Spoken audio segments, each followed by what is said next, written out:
It's not only that we don't want the U.S. to have a war on Venezuela. We're not fighting war. What the true anti-war people want to do is fight war propaganda. You're listening to the Corbett Report. Welcome, friends. This is James Corbett of CorbettReport.com coming to you on the 28th of January 2019. But between the time this conversation is recorded and the time you're watching it, the ongoing live news event that we're talking about may have moved on. What are we talking about? Well, first of all, who are we talking to? Today we're talking to Daniel McAdams, who I am sure you will be familiar with for his work with the Ron Paul Institute at ronpaulinstitute.org, and of course the co-host of the Ron Paul Liberty Report with Dr. Ron Paul.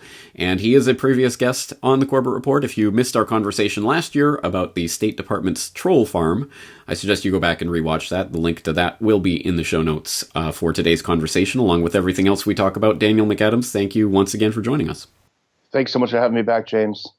All right, well, today we are going to be talking about another foreign policy crisis that seems in the never-ending parade of foreign policy crises that continue to spill forth through the news feeds. This one particularly worrying. It revolves around what is taking place in Venezuela right now. I'm going to assume that a large portion of my audience has some familiarity with the events that have taken place there in the last few weeks. But for those who are either unfamiliar with it or experiencing a bit of deja vu, what? There's a U.S.-backed coup going on in Venezuela again? Perhaps you can let us in on the details. What is happening in this latest repeat of this ongoing story? Well, it's that you're right. The question is, how far do you go back? 2002, 1998. That's when the U.S. first had Venezuela regime change in their sights, when Hugo Chavez was first elected. And yes, he was elected many times. But I guess you trace it back to the presidential elections last spring, where Nicolas Maduro, who was the handpicked successor to Hugo Chavez, but was himself, of course, elected, was up for re-election. The opposition has done everything it can to get some traction in Venezuela. It's not been able to. You look at the polling numbers, and they're just not popular. It's just true with most of the opposition that the U.S. supports overseas.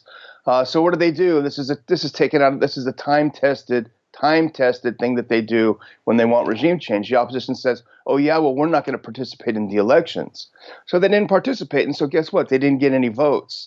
That's kind of how it works. And so they didn't get any votes and said, well, you're cheating, And so this has gone on from May until now.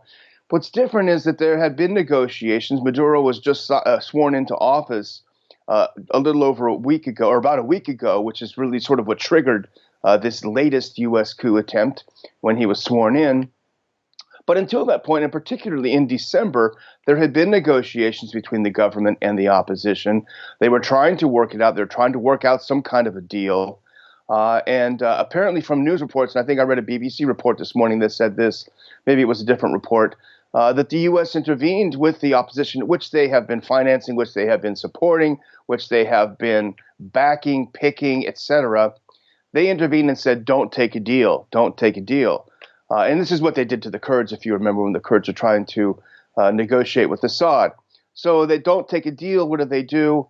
Maduro is sworn in as president, the head of the National Assembly, sort of the equivalent of Nancy Pelosi, but not exactly for the reasons we'll probably get into later, says, you know what, I'm president now. Article 233 of our Constitution, which we can also get into later, says I'm president. Immediately, he hadn't even finished a sentence that the U.S. recognized him as president. So obviously, there was collusion. We find out later that he was on the phone with Michael Pence, the vice president, the night before he said it, was no doubt given his marching orders by Washington, promised millions of dollars to do a coup, declares himself president.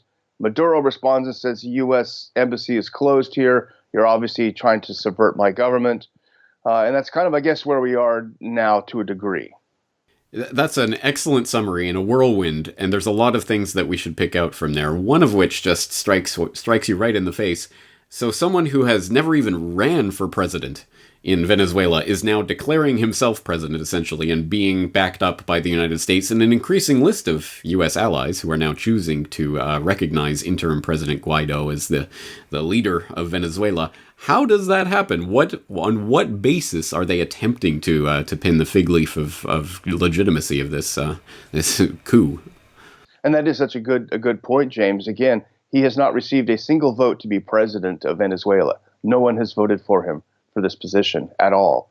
And in fact, he heads what is legally a defunct legislative body. It was defunct in 2017 in favor of the Constituent Assembly. It's another complicated issue. But on what basis? Well, the basis, according to the State Department, which is awfully concerned with the Venezuelan Constitution, unfortunately not as concerned with the U.S. Constitution when it comes to U.S. meddling in war abroad. But this is the Section 233.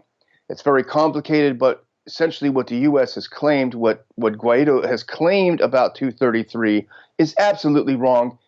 Even anyone who reads this would say that they're absolutely incorrect. It's sort of like the people who in the U.S. are fantasizing about the 25th Amendment getting rid of President Trump. It's the same kind of conspiracy theory. All 233 says is if the president becomes permanently absent from office, the head of the National Assembly may temporarily, on an interim basis, assume the duties of president for 30 days while an election is being planned and carried out. It doesn't mean if you don't like the guy who won, you get to be president, which is what the U.S. is essentially saying. It's so rudimentary and transparently false. But that's never really stopped one of these coup attempts in the past. And as you allude to, of course, we have the same specters of various deep state characters hanging around this. Of course, the green light apparently being given by Pence, but we also have the mustachioed walrus neocon himself, John Bolton, appearing on multiple shows to talk about how U.S. oil companies are already lining up to get their snoots in the largest untapped oil reserves, or the largest proven oil reserves in the world. In Venezuela. And also, in an interesting maneuver, Secretary of State Mike Pompeo is just appointed as a special U.S. envoy in Venezuela, Elliot Abrams. For people with no historical memory, who is Elliot Abrams and what does that portend for the people of Venezuela? Talk about the neocons. Sure have a talent for kicking you in the face. The subtlety is not their best quality.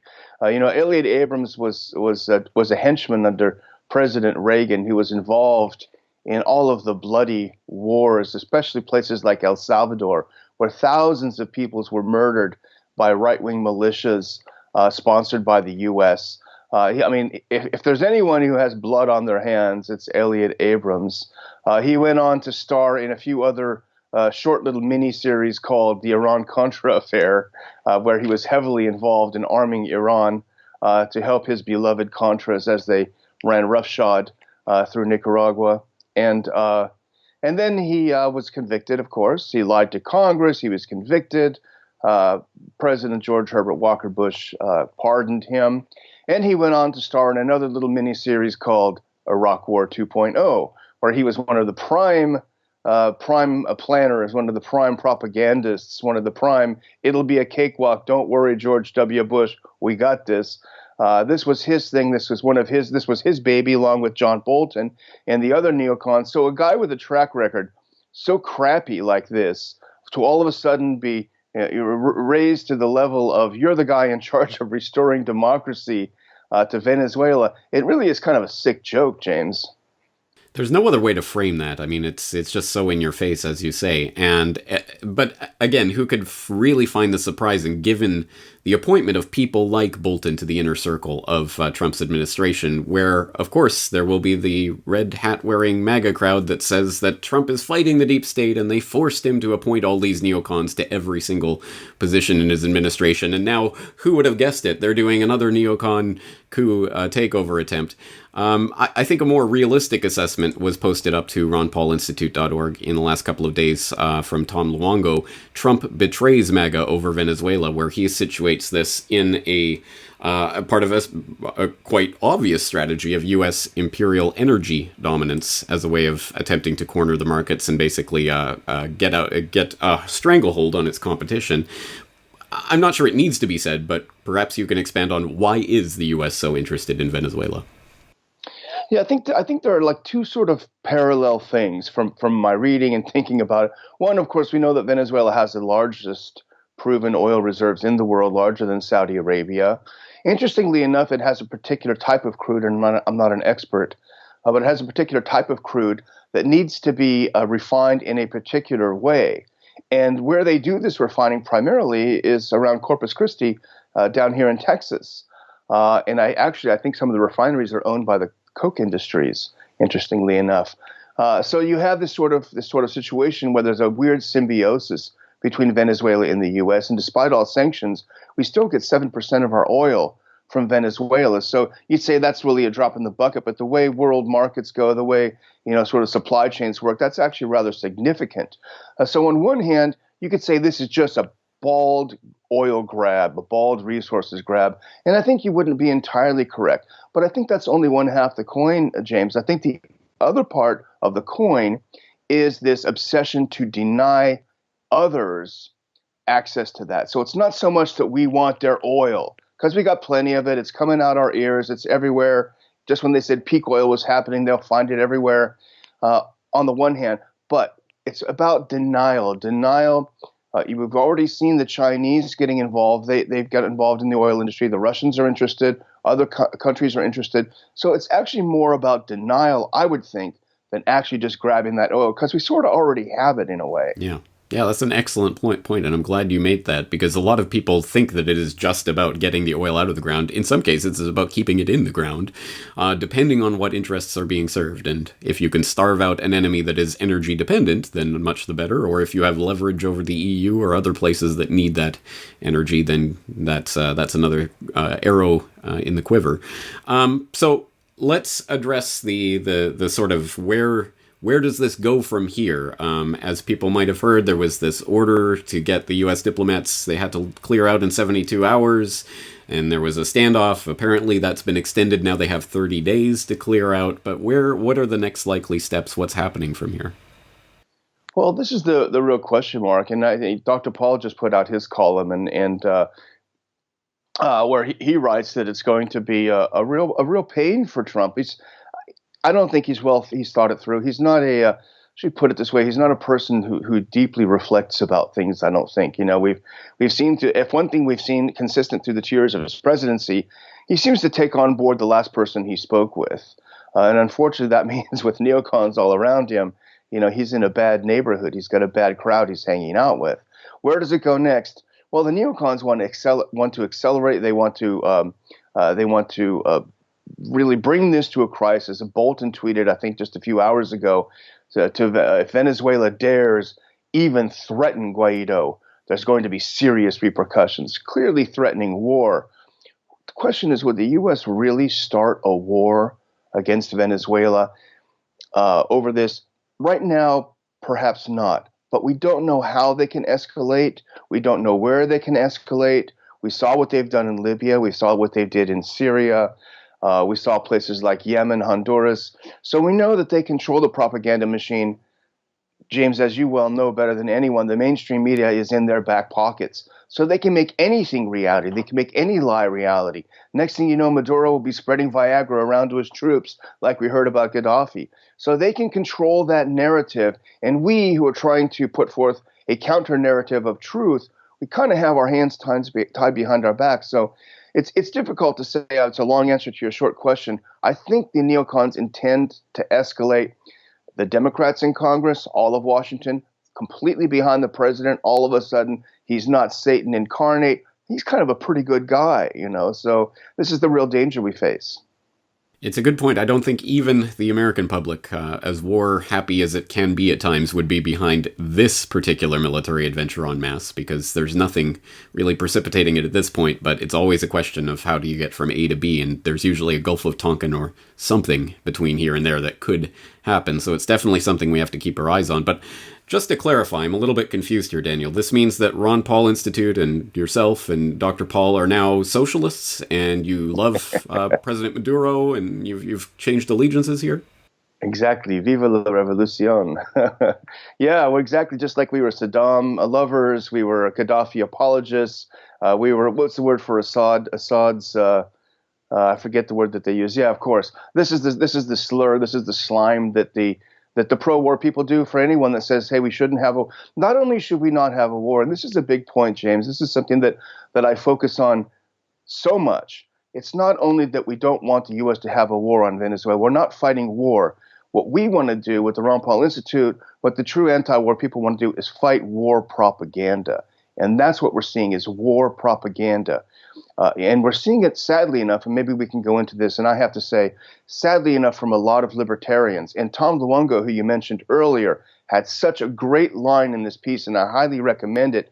He said, unfortunately, many libertarians are more obsessed with proving socialism doesn't work than in recognizing the economic damage done by sanctions, done by the way the U.S. has put the world against Venezuela and destroyed its economy. They're so obsessed with proving that socialism doesn't work that they're ignoring all of these huge factors. And sadly, there's a lot of blame that can be spread very thickly around libertarians these past few days, and I find it quite shameful.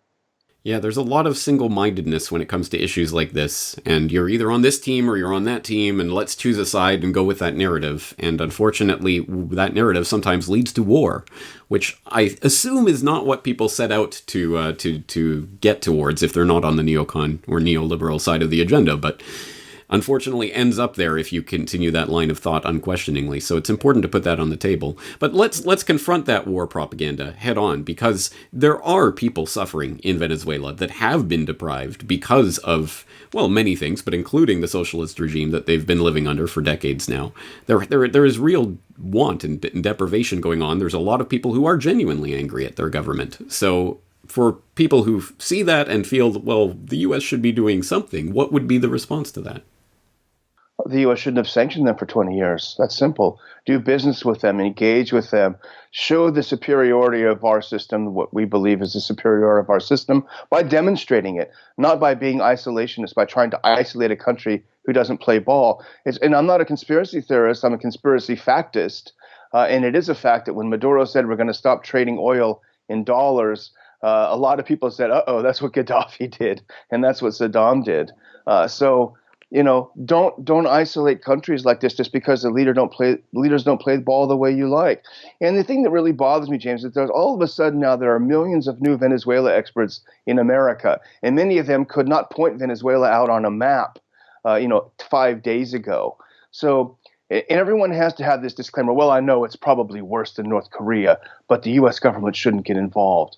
It's cowardice, because once the war starts, they can say, hey, I never called for a U.S. intervention. No, but you're a conveyor belt for propaganda. You're a conveyor belt to get the machine ginned up for war. And so you've got to stand up and take responsibility. Angela Keaton of antiwar.com had a good tweet, I think it was the other day. She said, out of 52 weeks a year, you have to pick this 1 year to sign up to the war propaganda machine. She was aiming that against libertarian economists who are saying, see, we told you socialism doesn't work. Talk about lacking self-confidence. All right, there's one point that you made on your recent coverage of this on the Ron Paul Liberty Report, Maduro Must Go, which I'll link again in the show notes to this discussion, that I think it bears repeating. And you talked about how this is not happening in a historical black hole. I mean, there are precedents for this where the U.S. has encouraged movements within countries. Hey, we don't want to do the dirty work this time. Don't make our intelligence agency do it. Why don't you guys rise up? Don't worry, we've got your backs. But it doesn't always work out like that. Perhaps you can remind us of some of those historical examples. Yeah, there are so many examples. We go back at least to Hungary, 1956, where the Hungarian, quote, freedom fighters were convinced by RFE propaganda broadcasts, which they didn't know at the time RFE was a front for CIA. But they were convinced through Radio Free Europe broadcast that the United States was with them. If they rose up, grabbed a few Soviet tanks, the U.S. Army would come marching down the streets of Budapest. It was all empty propaganda. So when they did pick up arms against the government, and many of them got slaughtered on November 4th, they were blindsided. They didn't realize what would happen. And it's happened again. It happened to the Kurds. If you remember, after the Iraq War, when they were encouraged to rise up against Saddam Hussein, they, along with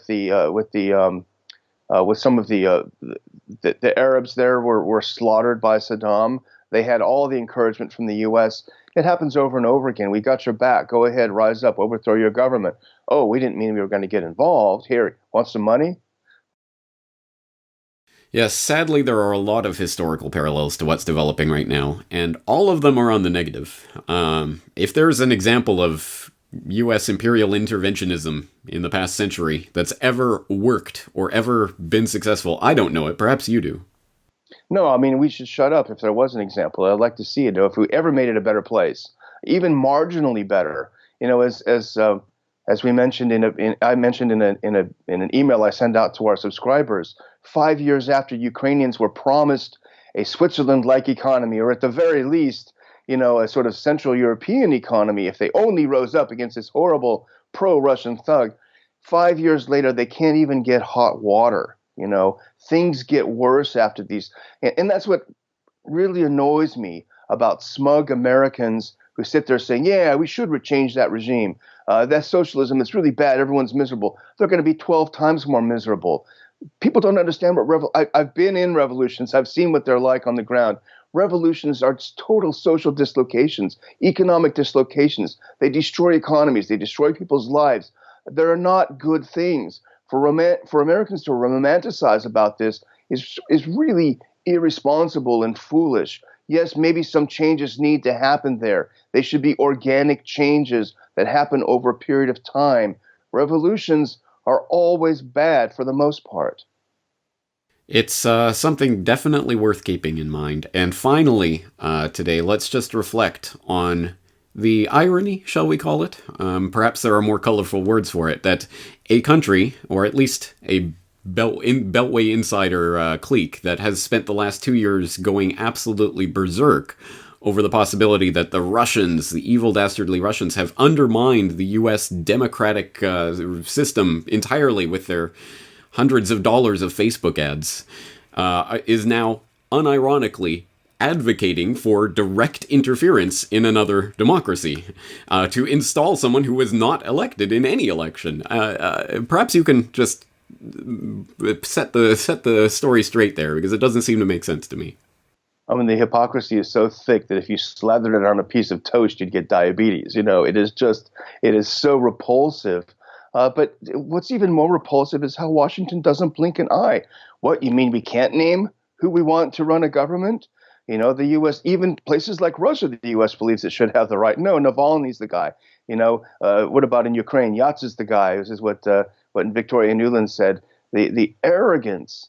It becomes a self-fulfilling prophecy, the decline of American power. American power is declining overseas because it's been so misused by people like this. So it really is repulsive. And Americans, they don't realize, they think that the rest of the world doesn't see the hypocrisy. Of course they see it, and they can't wait for the day that America goes down. And that's what's sad. Instead of being friendly to other countries, instead of not bothering them, getting involved in their affairs, like Dr. Paul always says and advises, we're doing the very thing that would make them hate us. And when we do stumble, because our economy, as you know, is on a precipice, when we do stumble, they're not going to give us a helping hand. They're going to put a boot in our face. Well, as we say, this is a developing story, so it may have already moved on by the time we post this. At any rate, it will be continuing to develop in the coming days and weeks, I'm sure. So I'm sure people will want to follow your coverage of it. Where can they go to do that? Well, we have on ronpaulinstitute.org, we put up articles, 3 or 4 articles a day, and many of them deal with Venezuela. Ron Paul Liberty Report on YouTube, just youtube.com/Ron Paul Liberty Report. We have a couple of shows we've done on it recently. I'm sure we'll do a couple more this week. So we'd love to have new viewers and subscribers. All right, Daniel McAdams, thank you very much for your time today. Thank you, James. The Corbett Report is brought to you by you. Your support makes the Corbett Report possible. Sign up for the subscriber newsletter or purchase a DVD at corbettreport.com/support.